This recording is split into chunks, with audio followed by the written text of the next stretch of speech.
all their momentum, all of their strength, and they're using it, or they're going to use it in Battlefield of Eternity next, Tetcher. Tell us a little bit of what happened yesterday in the open division in Europe on Battlefield of Eternity. Thrall, Crash Lightning, people died like a lot. Yeah. And we do know via previous, the little hero preview things, DE have played Thrall recently. They might be willing to maybe take on that strategy for their own. Keep in mind, it was TheOne's map choice, though, so maybe they have something prepared for us as well. But for those of you who haven't been watching competitive Heroes of the Storm for the last few days, especially in the Open Division, there has been a Thrall first pick even in many Open Division games, simply due to the fact that his poke in the 4-man lane with a Crash Lightning build is just second to none in late game. Such a powerhouse. I think we had over 200k damage at one point. That's how crazy it was. DE starting with a Maiev ban. Now that's interesting because I'm pretty sure they actually do really want the Thrall or something similar that they really want priority on now, because otherwise they would lose it. They were offered Maiev, so whatever this is that they are wanting to first pick, they prioritize it more than they do Maiev. Exactly, and that is exactly the thought process behind a team trying to ban Maiev. They want something more than the Warden. Perfectly pointed out, Tetcher. And that could be a Thrall, it could be a Genji, it could be a Hanzo. One of those three I think it's going to be. Gonna be interesting. I remember back in the days when we'd be like, Valor, she's a very viable ban here, but Valor has been out of the meta for a very long time, unfortunately. As the what? Think through their options. They were likely expecting, we get to ban Maiev, and as such they have to use all their time here because they probably didn't expect this. I would be so hyped if that was a Thrall ban right now, but it is Hanzo, who's still a very strong Immortal PvE racer, especially if you go W build. That of course is always a threat to me to look out for, but they prioritize Malfurion. It still could lean towards a Thrall, because Thrall's best buddy in a 4-man lane is of course Malfurion, because you can then make sure that he is never going to run out of mana and that he can keep spam the Chain Lightnings for Crash Lightning. Yeah, but was that worth banning Maiev then? Why not just let your opponents ban it? You're probably going to get Malfurion. It's not an immediate go-to ban, and the enemy's going to ban Maiev. I'm confused by the priorities from CE. Draft weaknesses coming in potentially once again. Yeah, I think you do have a point there. That's very solid, very valid. Now, what are they going to add to this? Tracer, of course, could be such a staple here as well. Tracer works extremely well on Battlefield of Eternity. She's good at racing Immortal, she's good at delaying stuff, good at distracting people, but they once again go for the Cassia. They stick to the old guns. It is very reminiscent of what they tried to do on Sky Temple just a couple of minutes ago, but is it going to work out this time, Tetcher? I don't understand CE's drafting. They're solid heroes, but like you said, they're going to have to play it a lot differently if they don't want to just die repeatedly again. This time, it's a little bit easier because the map's smaller. It's unlikely any of them will be caught out isolatedly. And if they're able to pick a decent second tank, they won't have the issues they had in game number 2. So, CE, they have the chance to adjust here. Now, what are they going to ban out? Quite frankly, if I'm the one, I wouldn't be scared of anything CE had to offer last game. Although they got ahead quite significantly by out-rotating their opponents and taking temples. When it came to raw team fighting, which is going to be much more significant on BoE anyways, I think they could just ban something like Genji or Tracer, just something they don't really feel comfortable playing against, perhaps. Let's see, as the timer ticks down, it's going to be Tychus as the ban out. So, very likely the one do plan on a double tank here. Genji is a very solid ban. Just continue to focus Meng a little bit by CE. Yeah, Meng, of course, is a deadly Genji. If you've seen his highlight plays yesterday, slicing and dicing his way in and out using Swift Strike in that legendary moment, you know what he's capable of on that hero. But just like the Greymane, you know, last game MVP, breaking no sweats, it seemed. And Meng is such a cool player to talk about as well. 18 years old. Still such a youngin', and yet one of the hardest carries in the region. Exactly. It's super cool to see. It's nice to see young players that do well, and he is one of the best. For now, though, let's see what their next picks will be. In Europe, sometimes we have seen in the past, and in fact other regions as well, just how well a Samuro can do on this map, for example. Yep. And I'm quite surprised, honestly, that Samuro isn't played more in China, because they just hate Arthurs. So you'd think that would be super high value there. No, you Also, definitely have a point. Speaking of, just before we jump onto that a bit more, shout out to Grubby. Congratulations for winning the Warcraft Invitational. Speaking of Blade Masters. It will continue tonight, of course, with the 2-2s, I believe. I believe so. Fantastic tournament. If you haven't watched it, guys, check it out. It should start at 10 o'clock CET in the evening, of course. Yeah. On the channel known as Back to Warcraft. Wonderful stuff. Yeah, Grubby never dropped a single map. Turns out he's still really good at the video game. He's been playing it all year long, and some of the other pros like Taker, they just come back practicing for a few days. So, but yeah, still quite the big achievement, and we all love Grubby. That's why we all want to see him win. So now then, what are we going to see from CE? A second tank, almost a necessity here, and a disengage tank is what I would really like to see. Blaze is good and all, but at this point, something that just has the option to disengage a little bit better due to Blaze having serious troubles. I'm not sure what I would like that to be. It wasn't that, as we see Tracer and Tassadar coming in here. All right. Carry the aloofal. That is the motto of the game here.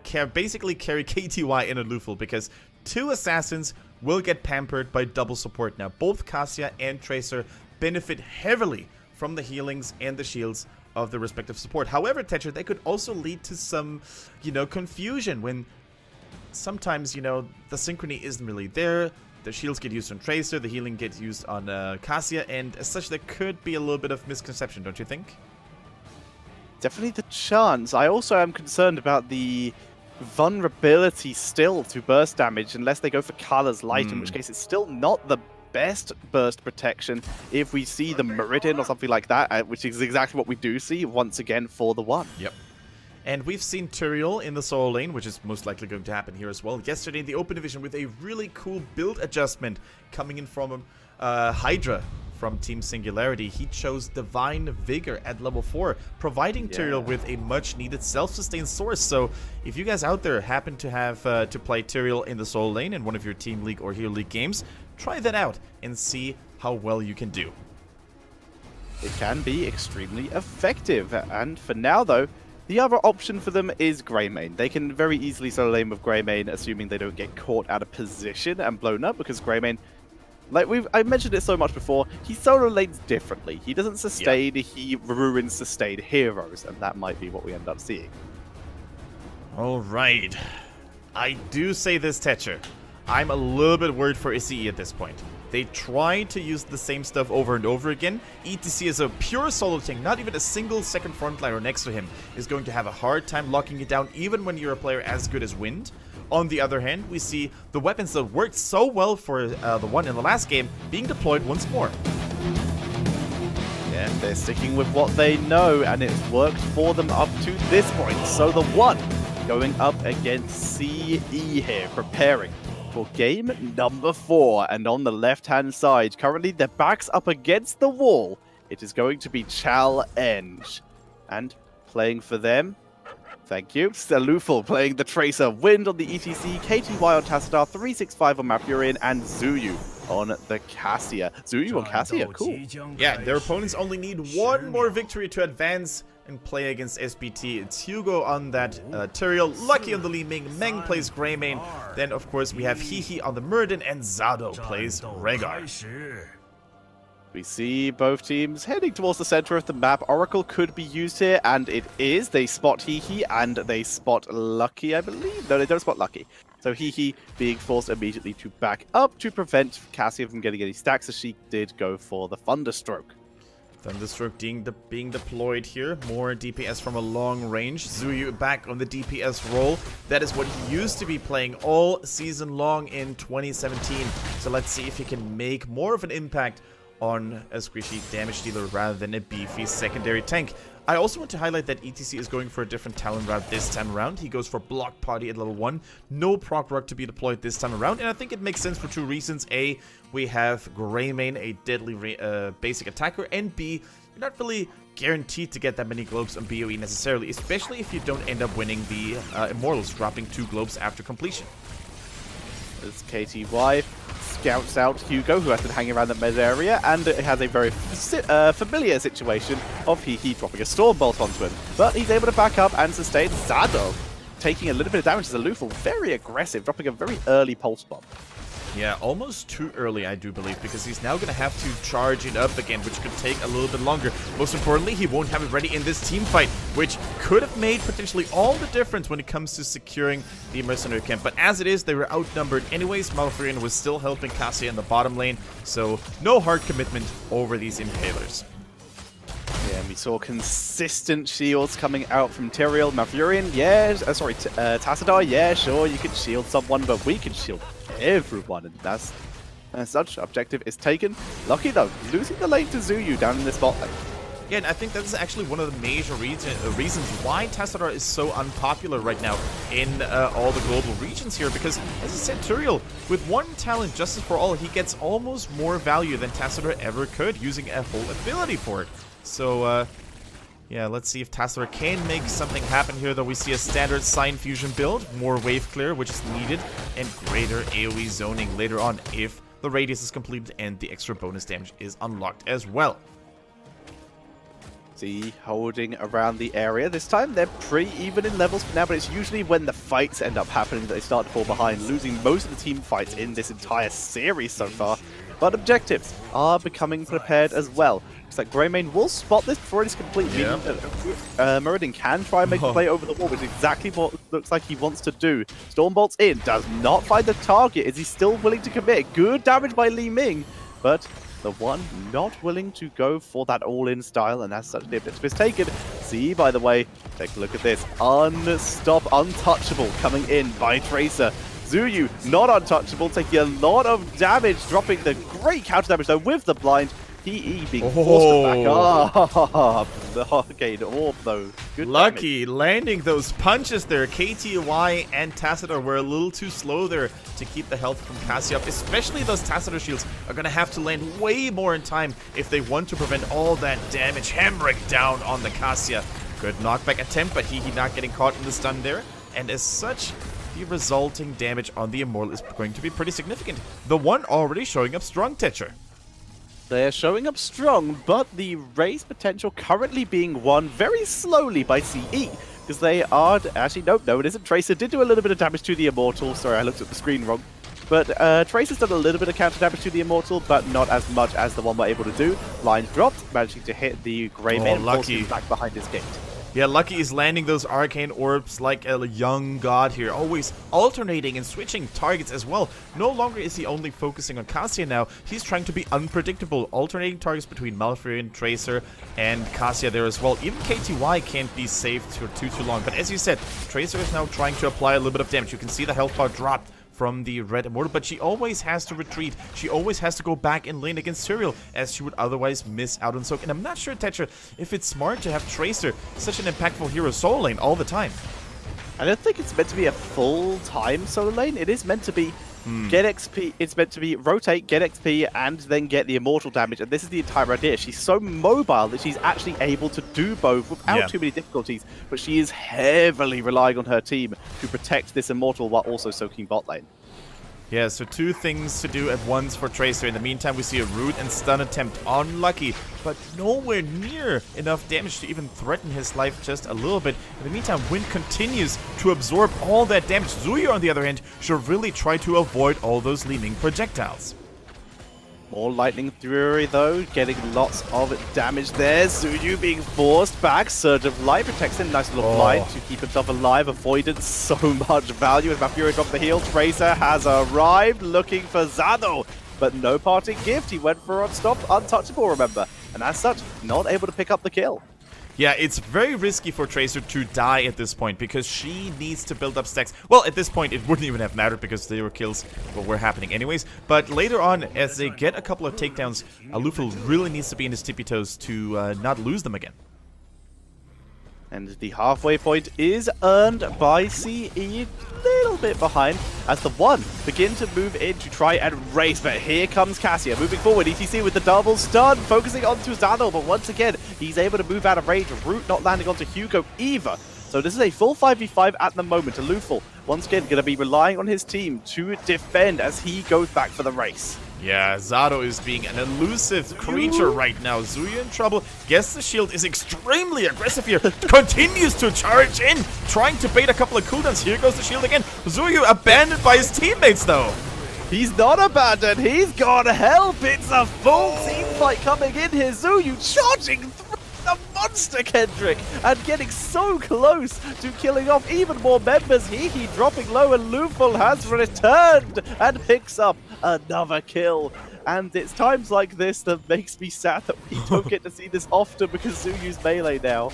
Yeah, main tank, DPS, you name it, Zuyu's got it all there, recklessly charging in on the Cassia. And I think TheOne, they were so frightened by this play, they were like, no, they can't do this, right? No, if we focus on the Cassia, they're going to jump out from the flanks and such. But CE was basically bluffing a little bit here. ETC was nowhere near to help Cassia in need. And I think it was just TheOne's, you know, they were a little bit afraid of actually committing to this. Can you blame him? No, not at all. Not even. Win CC, super good. Alufal being able to rejoin his team at a moment's notice due to his teleports. And of course, the fact that it is Zuyu. No one loses those memories of him popping off on ranged assassins in the past, as now he begins pushing through with this Cassia, putting the pressure on. The tower will go down as the Immortal's already in melee mode. Level 10 is here. Let's see if CE is willing to use it. The Immortal is knocking on the fort door. Still 30%, 35% of health left on it.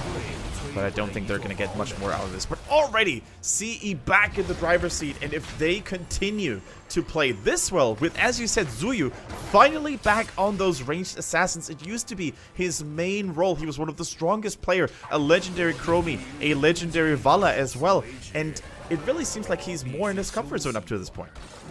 It really does. Definitely doing better on this than he was on the Blaze. As we see them beginning to push forward. Luful did take a single fort shot there. Slide attack speed slow, but still looking pretty good. Passing our shield, healing all that up very quickly. Tyrael getting focused down. Sanctification, it just comes up as level 10 is hit. And that does not save Zuyu. Not save Tyrael, sorry. He goes down to the ball lightning. KTY takes a lot of damage. Face melt onto Hihi, and the Hihi's kill is denied, but he goes down. The thing is, at this point, if Lucky doesn't land every single ability on Cassia, I don't think they can kill her. Raymond alone is not going to be enough. Tyrael, no damage. Murden, very little damage. And the thing about Li Ming is, her abilities can be intercepted by the likes of ETC, by the likes of Tracer, and then Cassia will reign supreme. With a Tassadar Life Leech, with a shield protection, the consistent Malfurion healings. On point of that, of course, on top of that, we have the Tranquility support as well. Zuyu is just basically playing the game of his life here in this series. He is playing so well. Luful though, getting chased down, just so brave frontlining against Hugo, thanks to that leeching plasma. Hihi though is in position. He would love to kill Tracer here, not able to land the Stormbolt. Luful too mobile, and this seems to be working. Second, that there is only one front line, and it's not even the frontliner always in the front line. TheOne seem to be a little bit confused about what to do. There's no Blaze for them to just all in all their CC on, who's an easy target to hit. Everyone is a little bit mobile, everyone's a little bit tanky. It's a little bit harder for TheOne to execute their comp as well in this game, just due to the drafting style in this game of CE. Yeah, and you know what's best about Zuyu performing well there as well? It is Luful benefiting heavily from all those takedowns. As you said, Untouchable is slowly but surely racking up, trying to get even more damage, that is. And with all that pressure, with all that focus being on Zuyu, Luful basically has free range to execute and finish all those targets. There is Ricochet. This is the standard Tracer build when you're not going for the all-in teleport in bullet spray teleport out parting gift. You see the Untouchable and once again the Ricochet, which gives you really decent wave clear actually, and the opportunity to stay in the back in team fights. Let Cassia do the tanking with her armor if an assassin has to tank. Let Tassadar put the pressure on, give the healing. Nice dodge on the wave of force there, and Luful gets a shield. Not going to get any value from it here. The regen's not happening, so it's Malfurion who's going to heal Luful up instead. Nice cleanse. Oh, Furion under a little bit of pressure, uses the tranquility, but TheOne are taking so much damage. Hugo almost dead. Muradin doesn't get the answers for healing, and it is now Sado who is getting executed. Hugo, Sanctification, buying himself some time, but where you gonna go, Hugo? He goes down, and Alufal gets one, dodges Meng, and that is gonna be the Immortal going over to CE. And it was really important that Alufal did dodge that, because he would have lost untouchable stacks if he died. And I love this move there as well by CE. They're saying, you know what, we're not gonna waste any time finishing up the Immortal. Our wave is so much pushed in. We still have a Fallen Shaman there as well supporting us. Let's just take an objective while the enemies are still recovering and regrouping. And with the power of Tracer, with the power of Zuyu, so much consistent basic attack damage, they're going to take down the bottom fort, the bottom keep. Burning a cursed bullet onto Cassia just for the chance of trying to kill her. Ancestral not landing once again due to the damage from the Pulse Bomb. And CE, they might want to actually try and win the game here. They move on to the core. This is so risky. 14 seconds for Muradin. Everyone else will take it through. There's the mosh pit. That might be it. Tyrael is down. Rhaegar is down. Resets though. Lufal does so resets much damage. Resets are good. Leaving out of health though. Dominance not enough to take through. Tracer can't hit him. Uses the deflection. Ricochet actually revealed Meg there, I think. I might be wrong. Yeah, that was crazy. The cleanse also on point by 365 with lightning speed reflexes. He keeps Tracer alive, but that was a hold with their backs against the wall, Tetcher. We always say how Li Ming is one of the best defenders if she gets those resets with the dominance health, with the teleport damage. So well done. But as it is, TheOne are now going to have to go all in, because if this Immortal makes it through, it could very well be lights out. So we see Tassadar being the focus. Dimensional Shift is used. Alufal trying to out-predict Hehe, but Hehe too accurate, able to land the Storm Bolt. Here comes the race. Psystorm, and once again, Alufal attacking in on this. Even if Muradin positions himself in front of it, Alufal will be able to do the damage with the Ricochet, and as such, the Immortal will still go over to CE. Oh, huge stun though. They avoided it, but here comes the Sank. Everybody's protected right now. Raymond going in. Trace took a lot of damage. They're moving forward. The tranquility is keeping everyone alive as he is focused here by both attacks. Tracer trying to burn him down, but he's so tanky. Finally taking him out. Cassia chasing the remaining members. It was only a single kill here as Tyrael able to escape down to the bot lane. Tetcher, what is TheOne going to do without their main tank for another 20 seconds? This boss cannot be stopped. Tassadar has Double Storm. Sign Fusion most likely going to be completed as well. They're going to melt this tower line. One tower still left alive, buying themselves a little bit more time. But TheOne, they need to hang on. They need to survive until the return of Muradin. They begin to move forward. TheOne, Muradin has returned. You called it. They now have their full 5-man defense. They're only 3 levels behind, a talent behind, but they have the chance. Beautiful cleanse onto Zuyu. He gets interrupted on the Dwarf Toss. Ancestral lands this time. Pulse Bomb landing after. Muradin's still alive. He doesn't have Avatar yet. He's still tanking through though as best he can. Stun onto Cassia as they try to kill her off. More lightning. Huge damage onto Hehe. He gets taken out. Sniped by the ball at the last second. Li Ming though picking up a single kill onto Cassia. Getting the first reset as Tracer though is ending the game. Sneaking around. Even kills Battle. And Meg. Lufal cleaning up house and the core. Like you said, GG, we are up to a 2-2. And there goes